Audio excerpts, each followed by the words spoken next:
Absolutely, it was a key moment because you can imagine the psychological effect it had on Aberdeen as well. They're in the dressing room sitting waiting, and you know they probably know that time's running out. They're told it's 0-0, and they're thinking, well, this is a big day. And as I said before, at that stage, Derek McInnes wouldn't have needed any motivational chat about it.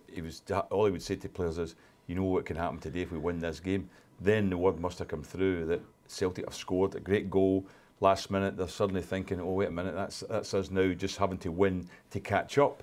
And I think it had an effect because it certainly, although they led the game, they must have been a bit worried about it. I said at the time when it was 1-0, I said, I don't think that'll be enough because I know the threat that Motherwell have up front with the players they've got, McDonald, and they've got other players that can score goals as well. But yeah. I think that looking at it, I thought to myself, Aberdeen had a great opportunity to stay in front there, but once McDonald scored and then Moult got the second goal, you're thinking the psychological effect that must have had on them, and all of a sudden, now they're just playing catch up. Derek McInnes is trying to be positive about it, yeah. But I think a lot of people would see that as a key moment. Yeah.